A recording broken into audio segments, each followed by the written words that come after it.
예. 옛날에 제가 있던 이 신생교회 있거든요. 신림동에 있는데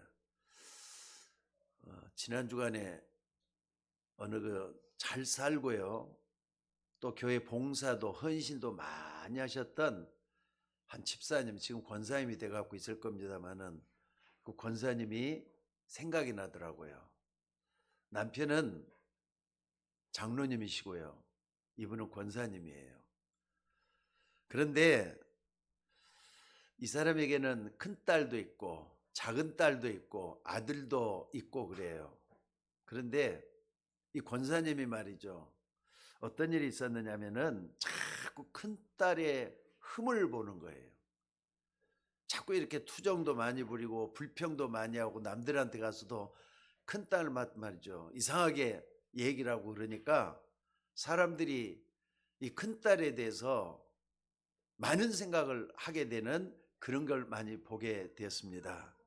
그런데 사실 너무 지나치니까 온 교인들이 다 알고 그랬습니다. 아마 웬만한 사람들은, 그러니까 멀리 있는 사람들은 눈치를 잘 못 채는데 웬만한 사람들은, 그러니까 가까이 있는 사람들은 이분에 대해서 말이죠. 아니 어떻게 큰딸한테 저렇게까지 티나게 할 수가 있느냐 할 정도로 사람들이 이 큰딸에 대해서 안쓰럽다 할 정도로 사람들이 다 얘기를 하고 그랬었어요. 근데 나중에 이제 이분이 가까이 있는 사람들한테서 들려오는 얘기가 뭐라고 들려오느냐, 이 큰딸이 말이죠, 자기가 낳은 딸이 아니에요. 자기가 낳은 딸이 아니기 때문에 자기 딸이 아니라고 그렇게도 구박하고 천대를 했어요. 그러니까 큰딸이 얼마나 상처를 받았겠어요. 또 얼마나 말이죠 잘못될까 이거 생각지도 않아요. 무조건 큰딸이면 무조건 잘못된 거고 작은 딸만 앞세우고 아들만 앞세우고 그런 경우를 많이 기억이 납니다. 자, 여러분들, 제가 왜 얘기를 하느냐, 한국 교회 전체를 통틀어서 딱 봤을 때 많은 교회 다니는 교인들이 있는데 이 교인들이 얼마나 복음을 제대로 알고 있느냐 할 때는 비교가 많이 돼요. 여러분들, 우리가 생각하는 거하고 바울을 따라다녔던 사람들과 생각이 뭐가 틀리느냐, 이 바울은요 복음이 없는데 또 복음이 아직 증가 안 되는 고대는 항상 애타는 마음이 있었던 걸 볼 수가 있어요. 사도행전이라든지 바울 서신 13개 서신을 딱 보면요 교회마다 애타는 마음이 막 숨겨져 있는 것을 볼 수가 있었다 이 말입니다. 이게 우리와 차이점이에요. 바울은 어디에 복음을 전할까 여기 항상 마음이가 있었다 이 말입니다. 그런데 우리는 마음 자체가 바울처럼 되지를 않잖아요. 당장 옆에서 무슨 일이 생기면은 불평 불만 먼저 튀어나오지, 저 사람이 예수 믿고 구원받았으면 좋겠다, 저 사람 마음속에 예수님 있으면 좋겠다, 이런 생각이 먼저 드는 게 아니잖아요. 흠이 먼저 보이고 또 저 사람을 보면은 잘못된 것만 먼저 보이고 그럴 때가 많이 있다 이 말입니다. 한 가지 내용이 바뀌어야 되는 겁니다. 여러분은 어떤지 몰라도 말이죠, 교회 다니는 사람들 가운데 사실 이런 사람이 참 많아요. 여러분들은 복음의 내용을 얼마나 충실하게 깊이 알고 누리고 있습니까? 그 한 가지 때문에 많은 게 달라진다 이 말이에요. 여러분, 복음은 빛입니다. 여러분이 한번 복음을 전하면 반드시 흑암은 천천히 그리고 반드시 무너지게 돼 갖고 있어요. 왜? 빛이니까. 아무리 어둠이 깊이 깔려 있어도 빛이 들어오면은 어둠은 사라지기 마련이잖아요. 안 그렇습니까? 그런데 사람들은 이 사실을 거의 다가 모르고 있다 이 말이에요. 여러분이 복음을 가졌다, 어둠이 무너지고 빛이 증거되는 것인데 이것을 사람들이 안 믿으니까 반응도 없는 것이잖아요. 그런데 이것은 성경이 증거하고 교회사가 증거를 하고 있습니다. 성경을 보면은요, 피언약 하나 딱 붙잡은 사람이 세계를 변화시켰어요. 누굽니까? 모세잖아요. 모세가 이스라엘 백성들을 해방시키고 애굽의 말이죠, 바로 왕을 들었다 놨다 할 정도로 역사가 일어났었어요. 그래서 지금도 모세를 이스라엘 백성들은 뭐라느냐, 유대의 영웅이다 이렇게 얘기를 하잖아요. 우리 기독교 역사에도 보면은 모세만큼 하나님의 큰 역사를 이룬 사람이 별로 없다 할 정도로 역사가 많이 일어났었습니다. 역사적으로도 보면은요, 단 한 나라도 이 복음의 빛이 증거가 안 된 나라, 복음을 거부한 나라들은 아무리 강대국이었다 할지라도 역사 속에도 힘을 잃고 사라졌어요.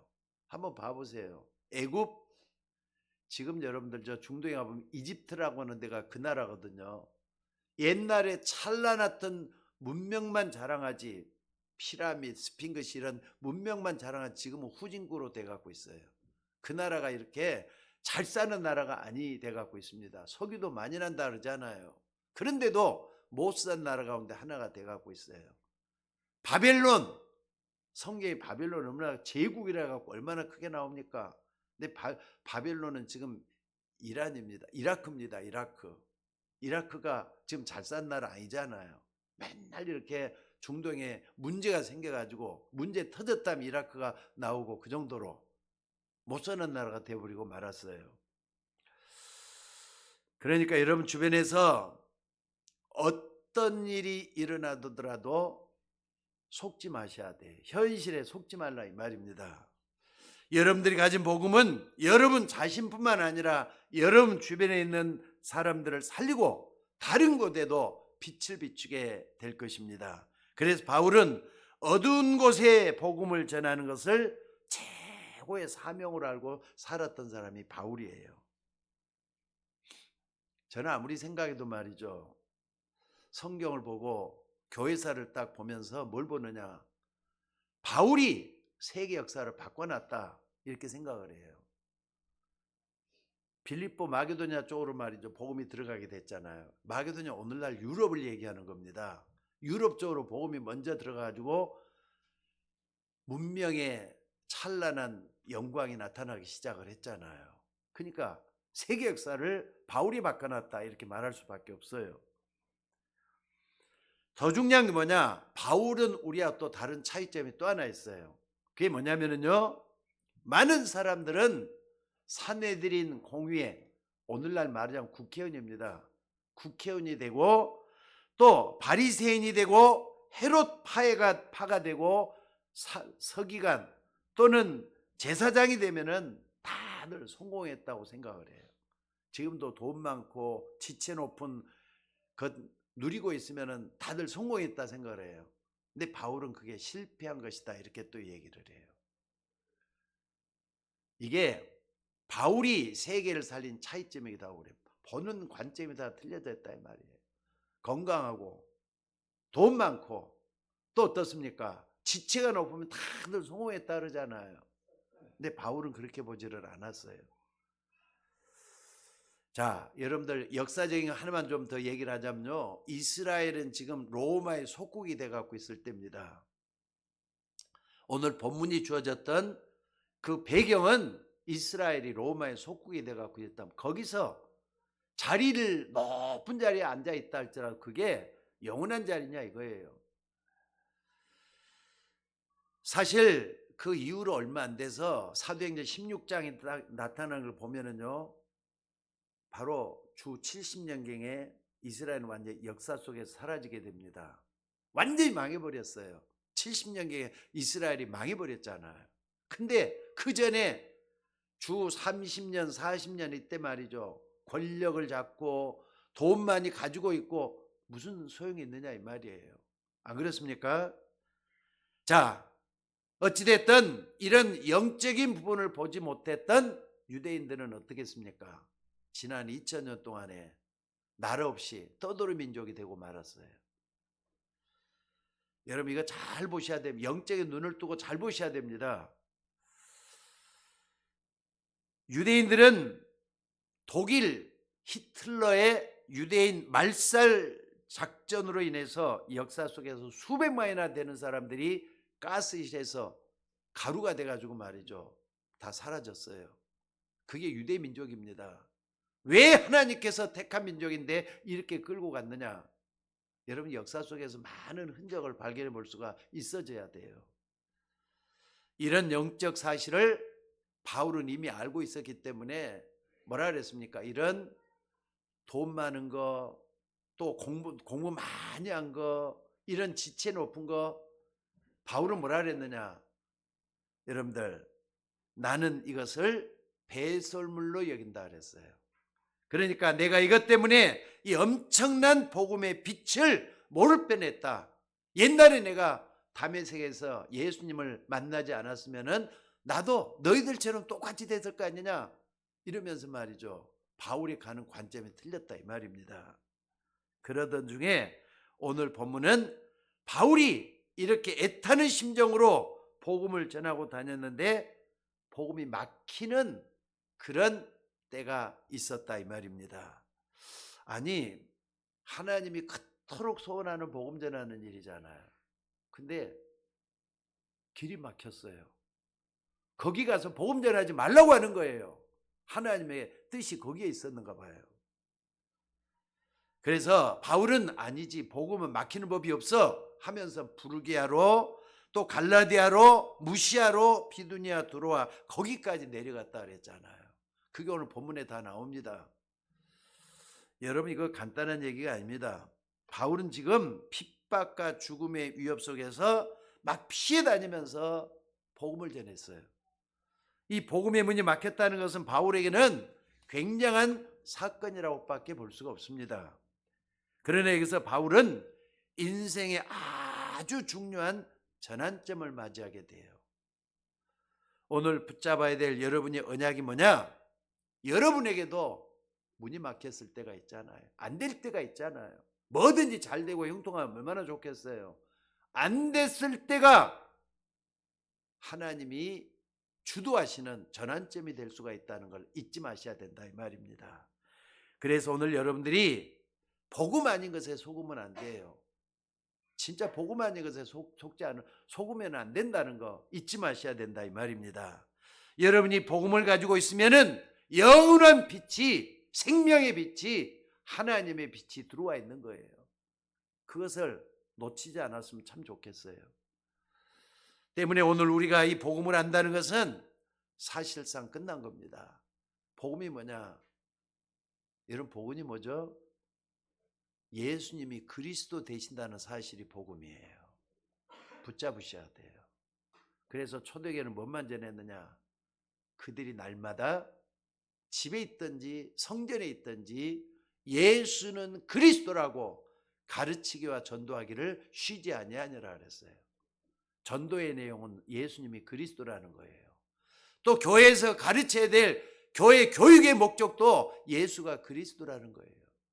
여러분들이 그걸 체험을 할 수 있는 여러분이 되셔야 될 줄로 믿습니다.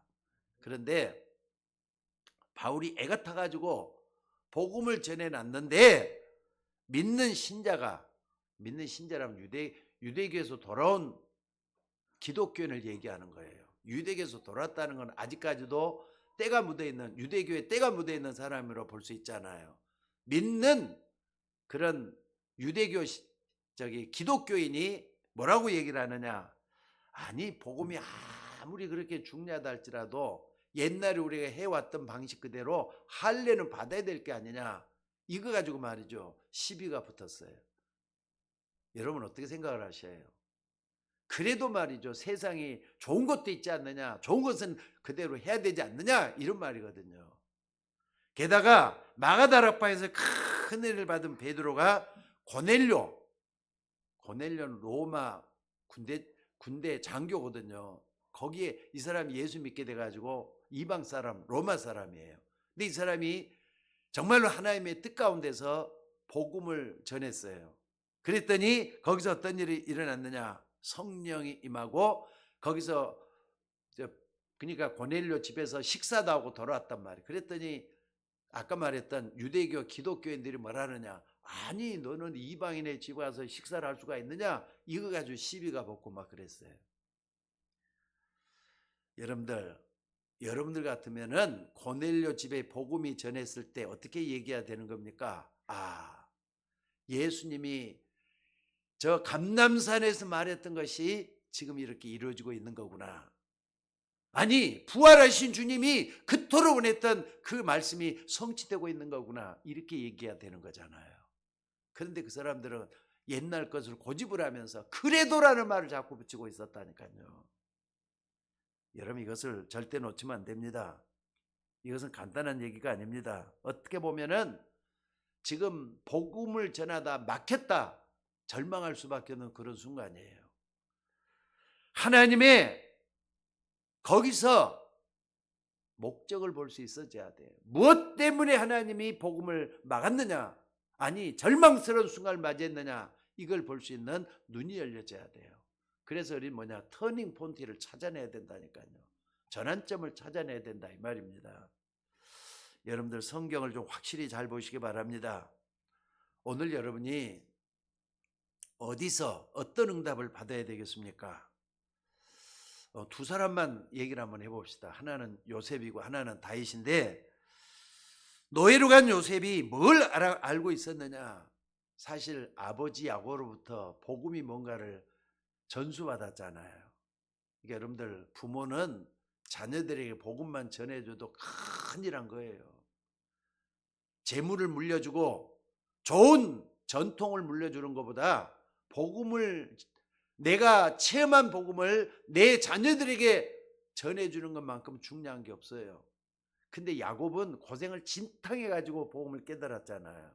근데 그것을 누구한테 전해줬느냐? 요셉에게 전해줬어요. 그것도 말이죠, 야곱에게는 12아들이 있었잖아요. 근데 다른 얘기가 별로 없어요.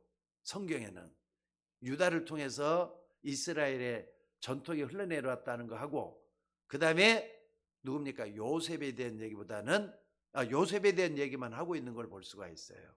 그러니까 아브라함, 이삭, 야곱, 요셉 장손들만 얘기한 게 아니에요. 믿음 좋은 사람만 골라가지고 또 특별한 사람만 골라가지고 얘기한 게 족장들 얘기예요. 자, 그런데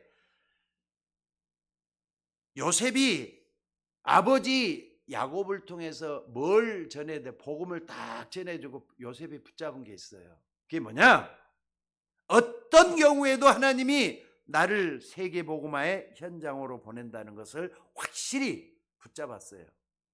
그러니까는요, 해와 달과 별들이 내게 절하더이다, 11개의 볕단들이 내게 절하더이다고 하는 어마어마한 꿈을 꾸기 시작을 해요. 기도하다가 물론 온 꿈입니다. 이걸 딱 붙잡고 뭐 하느냐? 어떤 경우에도 하나님 나를 세계복음화의 현장으로 보낸다라는 그런 흐름을 붙잡고 있었다 이 말입니다.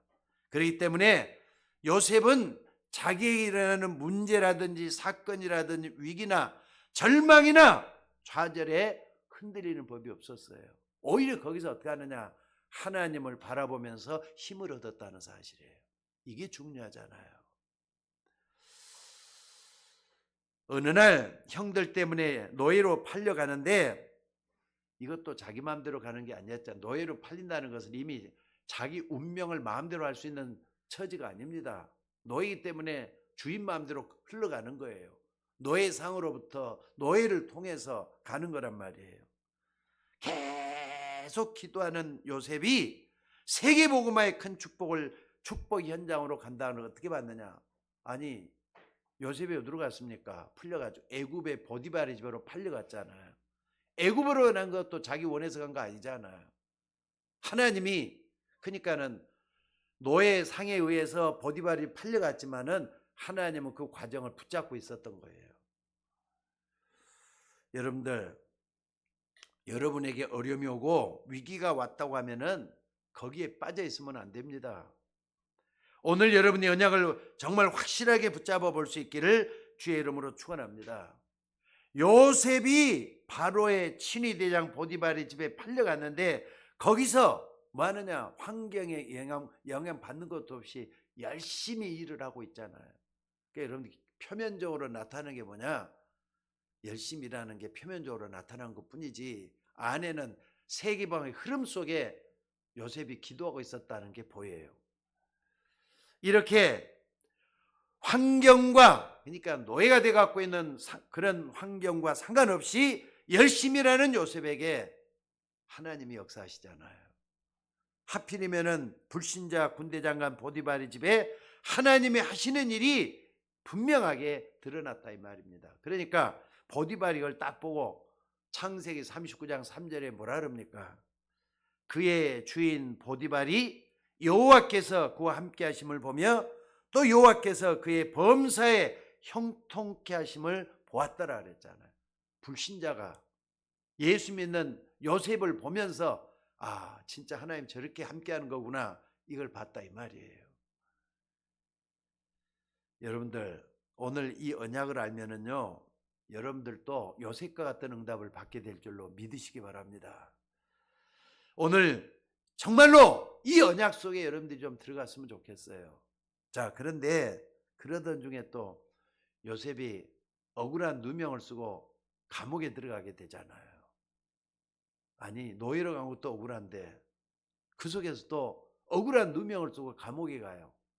이거 어떻게 생각을 하셔요? 엎친 데 덮친 격이잖아요. 근데 여러분들 감옥에 가는 자체도 뭔가 이게 하나님 뜻이 있는가를 찾아봐야 돼요. 근데 우리는 그래도 그렇지, 노예로 간 것도 억울한데 감옥에 가다, 이게 무슨 말이냐면서 불평, 불만, 투정을 부리고 막 그러잖아요. 근데 거기는요, 정치인들만 가두는 감옥에 들어간 거예요.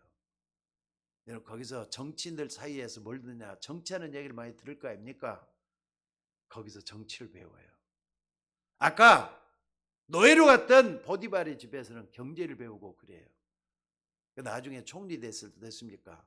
경제 배웠던 거, 정치 배웠던 것들이 전부 다 합력해서 선을 이루게 만들었잖아요. 요셉 한 명만 봐도 그렇습니다.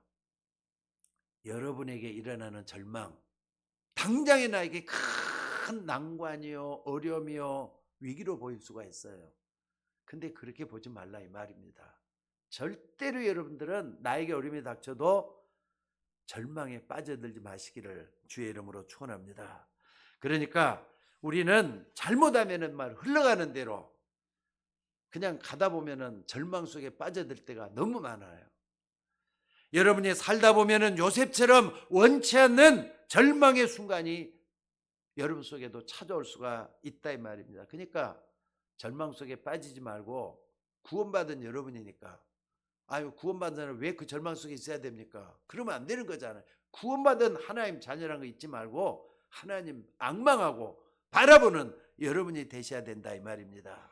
그러니까 절망의 상황 속에서라도 여러분들은 빨리 하나님의 확실한 언약을 생각하고 붙들고 기억나게 해야 돼요. 이때 하나님 나에게 주시는 말씀이 뭘까? 이걸 딱 붙잡는 여러분이 되셔야 될 줄로 믿습니다. 또 한 사람은 다윗이에요. 여러분 잘 알다시피 다윗은 말이죠, 왕 되기 전에 인생의 반 이상을 쫓겨다녔어요. 그것도 누구한테? 장인, 자기 장인 사울한테 말이죠. 인생의 반 이상을 쫓겨다녔어요. 사울이 보낸 뭡니까? 그 스파이들이라든지 군사들이 있을 거 아닙니까? 인생의 반 이상을 쫓겨다녔어요. 여러분, 이럴 때 우리 같으면 어떻게 돼야 되겠습니까? 쫓겨다닌다는 자체는 항상 위기를 넘겨야 되고 절망이 찾아오기도 하고 고통이 찾아오고 그런 순간들이잖아요. 그런데 다윗은 이렇게 쫓겨다니면서도 여호와는 나의 목자가 되시기 때문에 내가 부족함이 없다, 이렇게 하면서 말이죠, 하나님의 놀라운 축복을 다 찾아내기 시작을 해요. 그때 가장 어려움을 당했을 때 다윗을 돕는 사람들이 있었을 거 아닙니까? 근데 나중에 왕이 됐을 때 이런 사람들이 모여가지고요, 다윗의 신봉이 돼가지고 다시 사울 말고 이제 하나님 다윗을 왕으로 세우잖아요. 그때 신하들로 등용하는데 결정적인 역할을 다 한 걸 볼 수가 있어요. 그러니까 여러분들, 여러분의 과거를 돌아보면서 뭘 봐야 되겠는가 한번 생각을 해보세요. 오늘도 예배 드리면서 말씀을 들으면서 그냥 듣지 마시고 생각도 좀 많이 하시고 내 과거도 생각하고 내 미래도 생각하고 오늘 내가 어떻게 되겠는가 이걸 볼 수 있는 여러분이 되셔야 될 줄로 믿습니다. 그래서 오늘 또 여러분들 고통 온 사람 어디가 있겠어요? 어려움 안 당한 사람은 어디가 있겠어요? 다 당하지. 나름대로 생각해 보면 다들 어려움 당하고 있잖아요. 그러나 여러분들이 예배할 때 그리고 하나님께 기도할 때 성령이 역사하시는 겁니다. 이걸 잊지 마셔야 돼요. 내가 기도할 때 하나님께서 성령으로 역사하신다. 그때 성령이 역사하기 때문에 천군 천사들이 기도할 때마다 응답하시고 나를 붙잡아 주신다.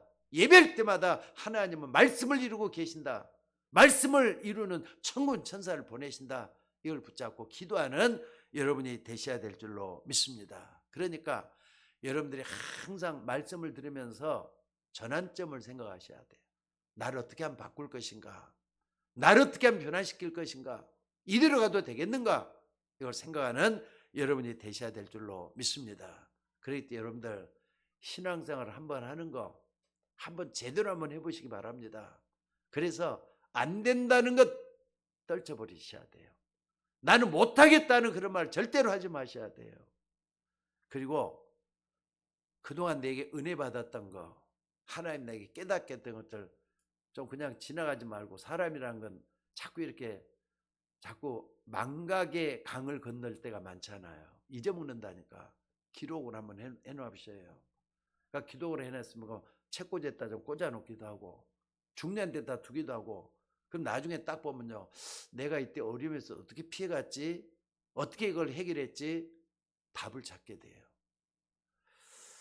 근데 많은 교인들이 이런 걸 다 놓쳐버리고 교회로 온다 이 말입니다. 그러니까 그냥 교회 주일이면 또 주일 다 왔네. 교회는 가야 되겠네. 나 성경을 어디다 뒀지? 성경 어디 있지? 성경 찾다가 교회 따가고 말이죠.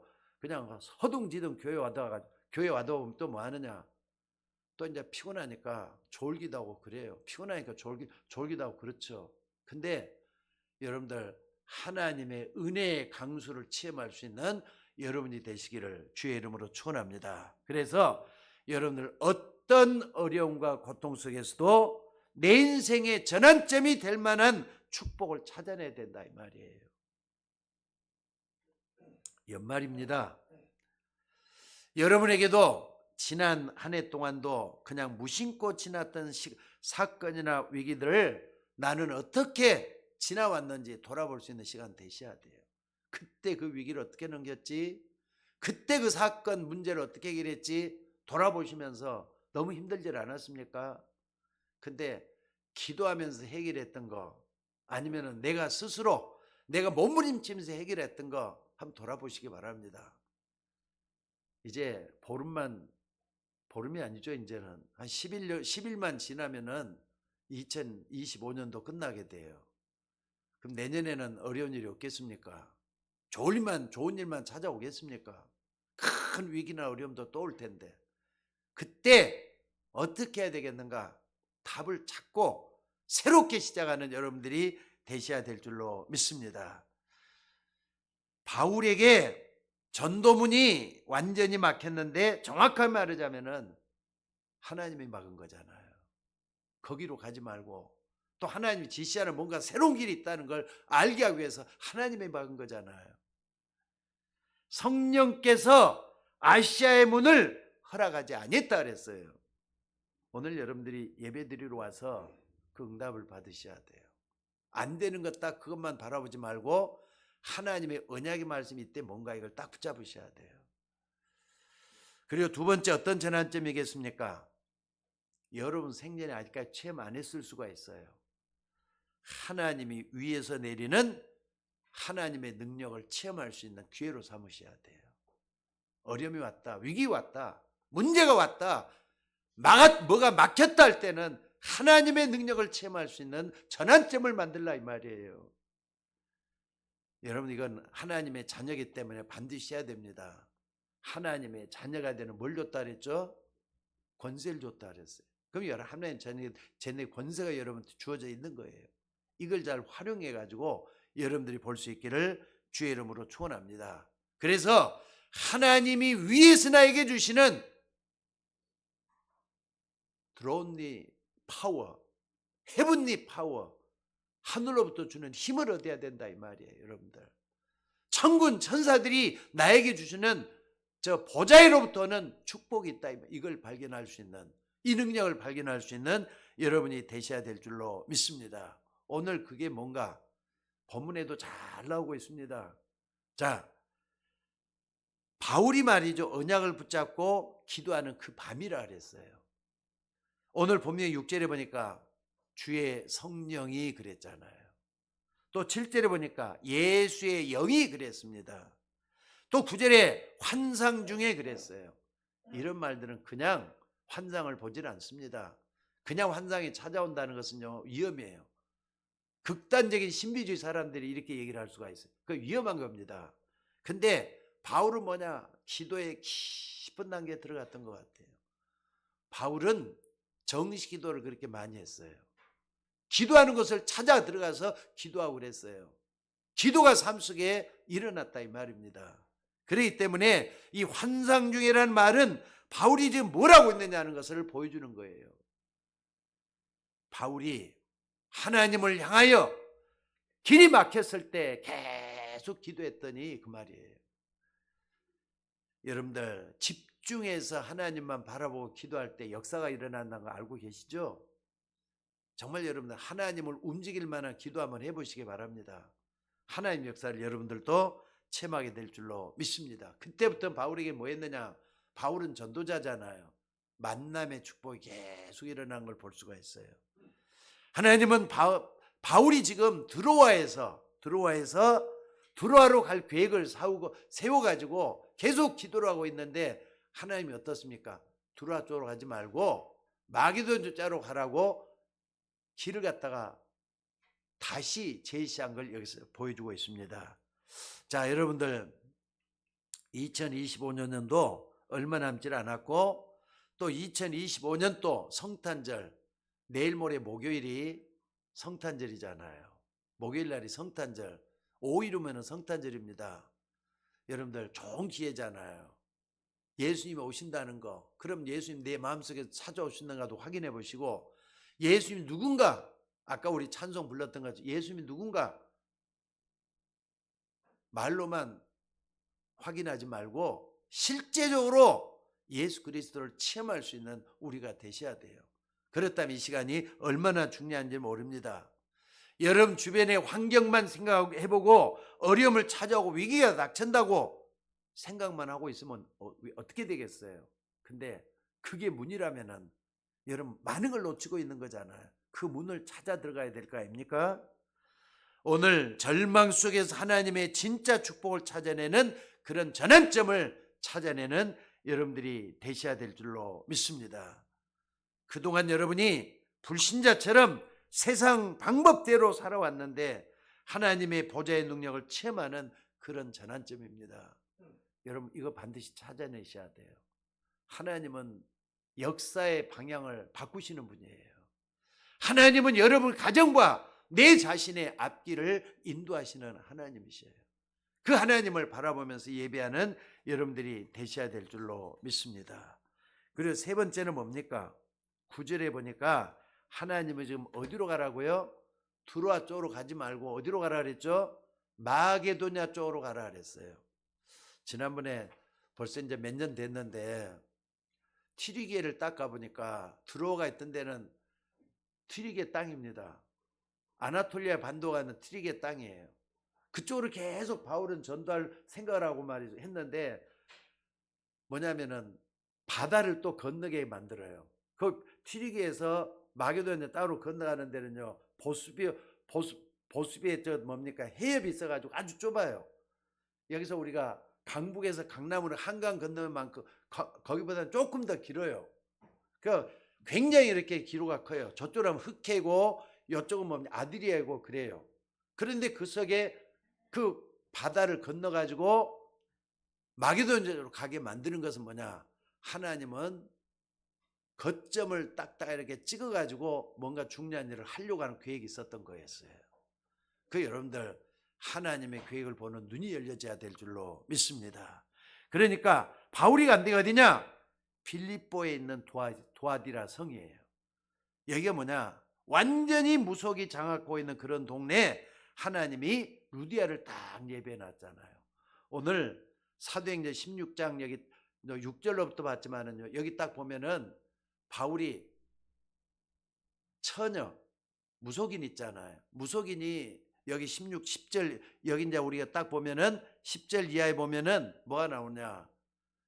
무속인 하나를 회개시켜서 예수 믿게 하는 장면이 나오는 걸 볼 수가 있어요. 그러니까 빌립보에도 어디든 세계 어딜 가든지 간에 무속인들이 다 있어요. 신기하죠? 근데 그 무속인에게 복음을 전했어요. 근데 그것 때문에 감옥에 갇히고 그랬잖아요.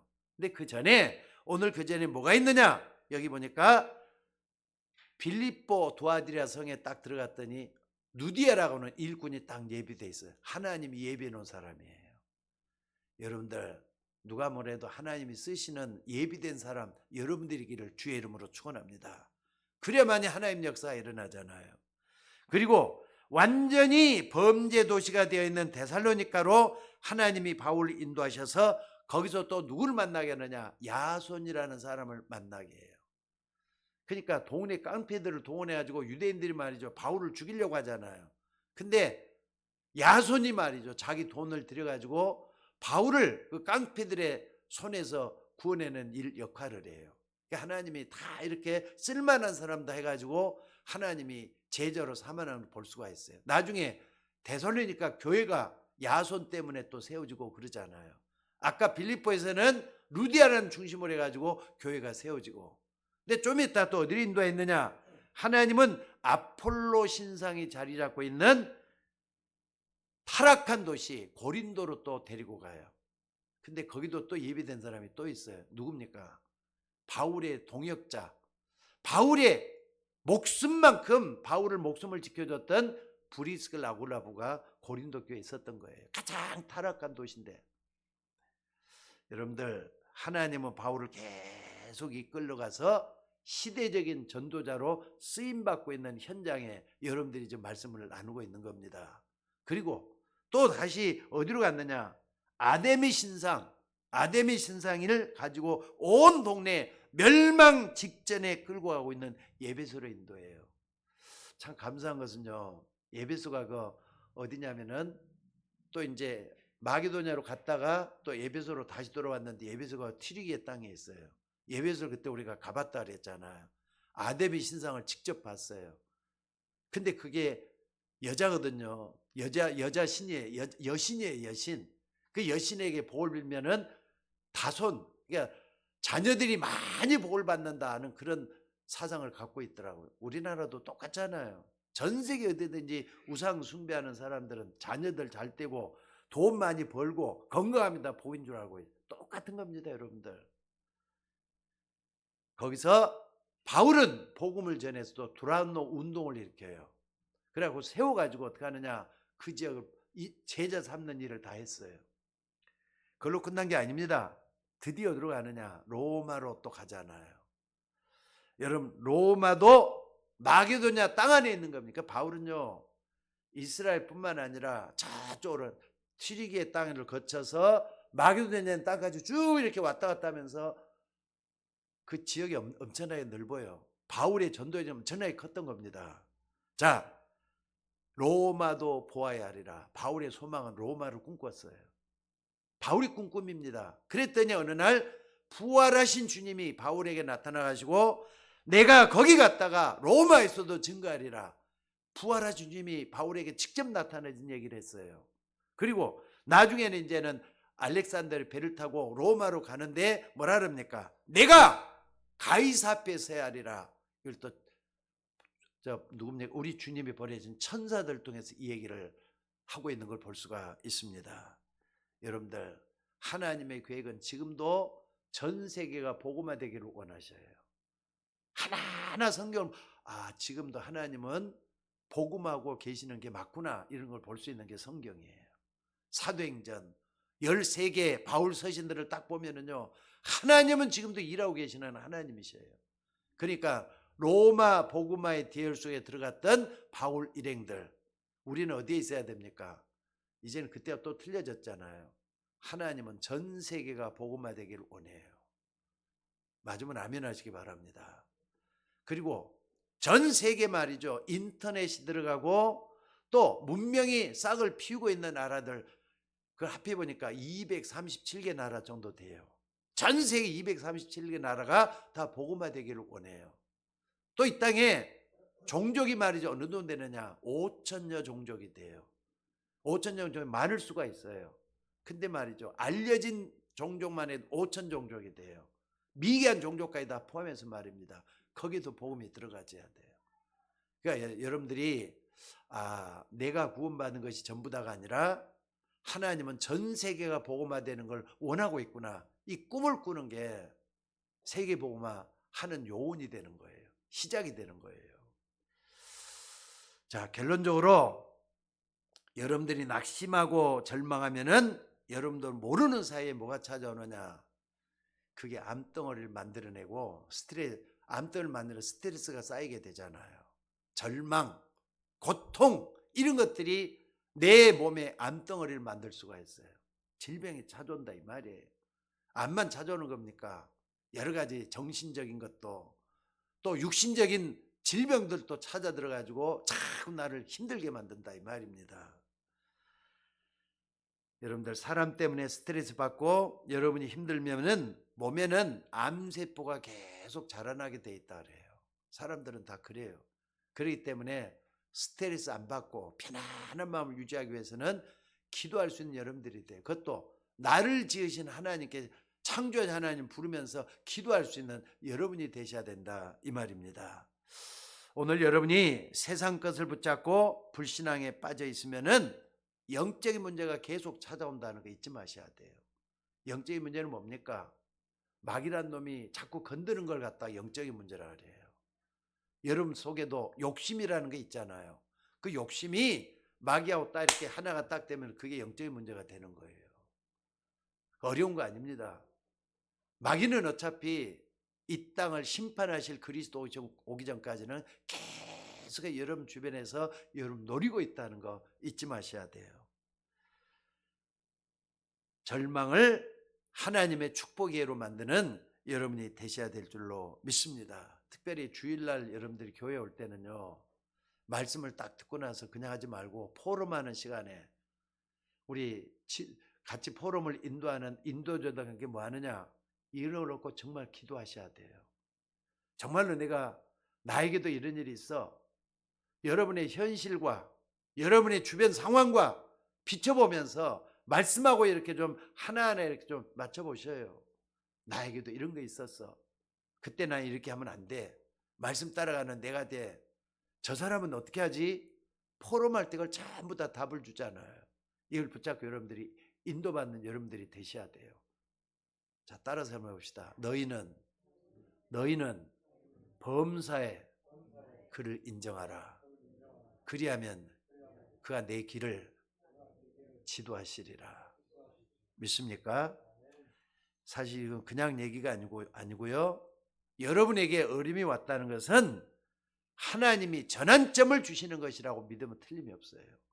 하나님 그 전환점을 통해서 하나님이 쓰시는 일꾼으로 여러분을 만들어 내게 될 줄로 믿습니다. 나는 왜 이렇게 세상 사는 게 재미가 없나? 이런 분이 있습니까? 하나님이 축복해 주시는 전환점을 만드셔야 돼요. 무료함과 또 내 자신이 절망과 위기 속에 갇혀 있다 할지라도 거기에 빠져들지 말고 하나님의 축복을 찾아내는 전환점으로 만들라 이 말입니다. 자, 2025년 한 해가 다 가고 있습니다. 이제 여러분들이 새로운 한 해를 맞이하기 전에 내 인생 이대로 가도 괜찮겠는가? 작년, 내년 똑같다 그러면 희망이 없잖아요.